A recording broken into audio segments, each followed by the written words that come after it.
उसके पापा एक गरीब मजदूर थे। जमींदारों के यहाँ से जो मजदूरी मिलती थी उसमें जैसा तैसा रोज का खर्चा चला पाते थे। ऐसे में अगर कोई और खर्चा आ जाता तो ऐसे लगता जैसे सिर पर पहाड़ टूट पड़ा हो। हर साल की तरह इस साल भी बारिश शुरू हो गई थी। चुन्नू बिना छतरी के जैसे तैसे स्कूल पहुंचा तो लेट हो गया। उसे देखते ही टीचर ने कहा, चुन्नू वहीं रुक जाओ। कितनी बार कहा है तुमसे, बरसात में भीगते हुए मत आया करो, छतरी लेकर आया करो। टीचर जी वो टीचर छतरी होगी तो लाएगा ना। हर साल कहता है अगले साल छतरी लेकर आऊंगा और लाता नहीं है, कंजूस कहीं का। चुन्नू तुम छतरी लेकर क्यों नहीं आते? टीचर जी मेरे पास छतरी नहीं है। तो पापा से कहो हाट से खरीद लाए। ये देखो, ये देख, मेरे बापू ने ये छतरी लेकर दी है। देखो चुन्नू, मैं तुम्हें इस तरह भीगा हुआ क्लास में बैठने नहीं दे सकती। पूरी क्लास गंदी हो जाती है। तुम घर जाओ, कल आना या वहीं खड़े रहकर सुनो मैं क्या पढ़ा रही हूँ। और चुन्नू पूरे दिन उसी दरवाजे के पास तो कभी खिड़की के पास खड़ा टीचर को देखता रहा। वो क्या पढ़ा रही थी सुनता रहा। दूसरे दिन उसने सोचा बारिश शुरू होने से पहले ही वो स्कूल चला जाएगा, मगर जैसे ही वो निकलने लगा अचानक बारिश शुरू हो गई। अरे बारिश तो जोरों से शुरू हो गई। बापू मुझे छतरी लेकर दो ना। लेकर दूंगा बेटा, जल्दी ही लेकर दूंगा।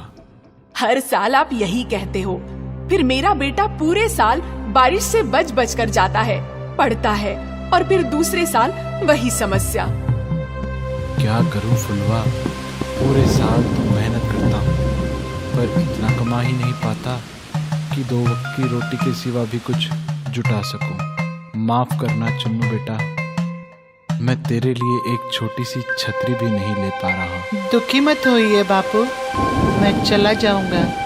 अरे कैसे चला जाएगा? बारिश। माँ मैं पेड़ के नीचे नीचे से होता हुआ बचता बचता स्कूल तक पहुंच जाऊंगा। बाय अम्मा बापू। अरे लेकिन चुन्नू बारिश से बचता हुआ भागकर एक पेड़ के नीचे पहुंचता है। कुछ देर वेट करता है मगर बारिश है कि थमने का नाम ही नहीं ले रही। वो कुछ देर ऊपर की तरफ देखता है। आसमान पूरी तरह काला है। ओह बादल तो बहुत घिरे हुए हैं। लगता है आज स्कूल में बहुत लेट हो जाऊंगा। मुझे चलना चाहिए। अगर कुछ देर और ऐसी बारिश रही तो मैं कमर तक भीग जाऊंगा। फिर मेरा स्कूल ड्रेस भीग गया तो टीचर भी वैसे ही क्लास में नहीं आने देगी। क्या करूं? क्या करूं? उसे पेड़ पर चढ़े हुए काफी वक्त गुजर गया है। उसे भूख लगती है। वो अपना पेट पकड़ता है। उसे जोरों की भूख लग जाती है। सोचता है पता नहीं कब बारिश बंद हो, क्यों ना तब तक अपने स्कूल का टिफिन खा लूं। और वो अपने स्कूल बैग से अपना टिफिन निकालता है। उसमें रोटी और बुक्का किया हुआ प्याज है। तभी उसे पानी में नीचे छप छप की आवाज आती है। वो देखता है तो एक साधु चलता हुआ उसी पेड़ के नीचे आकर रुक जाता है। चुन्नू उसे देखता है, फिर अपने भूख का एहसास करके रोटी प्याज के साथ खाने लगता है। साधु उसे खाता हुआ देखता है। चुन्नू दूसरा निवाला खाता है तो देखता है साधु उसे खाता हुआ देख रहा है। वो तीसरा निवाला खाता है तब भी साधु उसे देख रहा है। साधु उसे देख रहा है, ये देख चुन्नू कहता है, बाबा खाओगे? 2 निवाले खिला दोगे तो भला हो जाएगा बच्चा। आज वर्षा की वजह से भिक्षा नहीं मिल पाई है। 2 निवाले क्या बाबा? 2 रोटी खा सकते हो, पर रोटी के साथ सब्जी नहीं है, सिर्फ मुक्का मारा हुआ प्याज है। जब भूख लगी हो तो हर खाना पंच पकवान लगता है बच्चे। लीजिए। किंतु तुम इस वृक्ष पर क्यों बैठे हो बच्चे? स्कूल जा रहा था बाबा। बारिश तेज हो रही है। पेड़ के घने पत्तों में बचने के लिए यहाँ बैठ गया। छाता नहीं है तुम्हारे पास? नहीं बाबा, बापू से कहा था लेकर दे दो, वो थोड़ा लेकर दे देंगे। ये लो बच्चा, मेरे पास एक छाता है, तुम ले लो। कमाल है बाबा, छाता होते हुए भी आप बारिश में भीगते हुए आए। हम साधुओं को छाते की क्या जरूरत? हम साधुओं को छाते का क्या काम? ठंडी, गर्मी, बारिश, कुछ भी हो, हम तो कुदरत के हर रूप का आनंद लेते हैं। वाह, आत्मा तृप्त हो गई बच्चा, जाओ खुश रहो। कहता हुआ साधु वहाँ से चला जाता है। उसके जाने के बाद चुन्नू भी पेड़ से उतरता है और छतरी खोलता हुआ स्कूल पहुँच जाता है। स्कूल में सभी उसे इतनी बढ़िया छतरी लिए आया देख चौंक जाते हैं। अरे चुन्नू, आज छतरी होकर भी तुम लेट हो गए। अब तो स्कूल छूटने का टाइम हो गया है। कल से लेट नहीं होऊंगा टीचर जी, अभी अभी छतरी मिली है मुझे। जरूर कहीं से चुराया होगा गप्पू। सभी बाहर आते हैं तो देखते हैं बाहर बहुत ही तेज हवा चल रही है, आंधी सी, और फिर अचानक बारिश शुरू हो जाती है। ये देख सारे बच्चे अपनी अपनी छतरी खोलते हैं। 2-3 बच्चों के पास छतरी नहीं है। ये देख गप्पू एंड फ्रेंड्स अपनी अपनी छतरी खोलते हुए उनकी ओर देखकर हंसते हैं। तभी चुन्नू आता हुआ अपनी छतरी खोलता है और उन 2-3 बच्चों से कहता है, आ जाओ, तुम तीनों भी आ जाओ। अरे हम तीनों इतनी सी छतरी में कैसे आ सकते हैं? अरे पूरी तरह भीगने से तो अच्छा है कुछ कुछ बच जाना। आओ, देखो बच रहे हैं ना हम चारों। हाँ यार, तुम्हारी छतरी तो बहुत बड़ी है। इनकी छतरी कौवा बन गई। गप्पू आ जाओ, मेरी छतरी में आ जाओ, बारिश बहुत तेज है।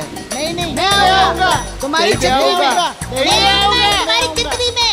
ए हटो, उसने मुझे बुलाया था। और गप्पू अपने ही दोस्तों को धक्का देकर चुन्नू की छतरी के नीचे घुस जाता है। जैसे ही वो छतरी में घुसता है, छतरी फिर कुछ बड़ी हो जाती है।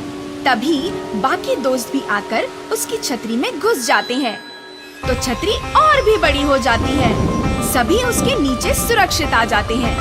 सभी गांव की ओर चल देते हैं। अब रास्ते में एक एक करके कई लोग मिलते हैं। वे भी चुन्नू की छतरी में घुस जाते हैं।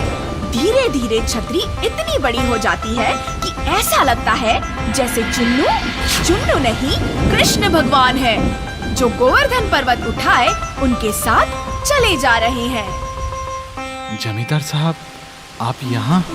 हमें बुला लिया होता, कुछ काम? हमने सुना है तुम्हारे बेटे के पास इतनी बड़ी छतरी है कि पूरा गांव उसके नीचे बारिश से बचता हुआ आ गया। नहीं तो ये देखिए, ये तो बहुत छोटी सी छतरी है, एक बच्चे को बचाने के बराबर। ऐसा कैसे हो सकता है? हमने खुद अपनी आंखों से देखा था। देखा है ना छोटी ही छतरी। पर मैंने तो देखा था। जमींदार साहब, हमें भी भीगने से बचा लो। अरे ये छतरी तो बड़ी होती जा रही है। देखा, मैंने कहा था ना। चुन्नू बेटा, तुम्हें ये छतरी कहाँ से मिली? ये मुझे आज एक साधु बाबा ने दी थी। ओह, तभी ये जादुई छतरी है। इससे तो हम पूरे साल के लिए पानी स्टोर कर सकते हैं। कैसे जमींदार साहब? इसके नीचे जितने भी इंसान आते हैं, ये उतनी ही बड़ी होती चली जाती है। हम अपने गांव और तालाब के बीच चुन्नू को ये छतरी लेकर खड़ा कर देंगे। फिर उसके नीचे चुन्नू के एक तरफ तालाब तक, दूसरी तरफ नहर तक गांव वाले खड़े कर देंगे। उन्हें पानी से बचने के लिए छतरी तालाब से नहर तक बड़ी हो जाएगी। फिर जो भी बारिश का पानी गिरेगा, तालाब और नदी में गिरेगा। पूरे साल भर की पानी की समस्या हल हो जाएगी। और जमींदार के कहने पर चुन्नू ने वैसा ही किया और सचमुच बारिश का पानी छतरी पर से होता हुआ एक तरफ तालाब और दूसरी तरफ नहर में गिरता रहा। फिर तो ये सिलसिला रोज चलने लगा। जब भी बारिश होती, नहर और तालाब ही नहीं भर जाते, बल्कि उन खेतों को भी ज्यादा बारिश से बचा लिया जाता जिनका अधिक बारिश की वजह से नुकसान हो सकता था। फिर तो पूरे गांव में चुन्नू की वाहवाही हो जाती है। बेटा, इतने सालों से तुम एक छतरी के लिए तरस रहे थे। अब देखो, तुम्हें ऐसी छतरी मिली है कि तुम हमारी ही नहीं, पूरे गांव की रक्षा कर रहे हो। हमें स्कूल में पढ़ाया गया था बापू, सब्र का फल हमेशा मीठा होता है।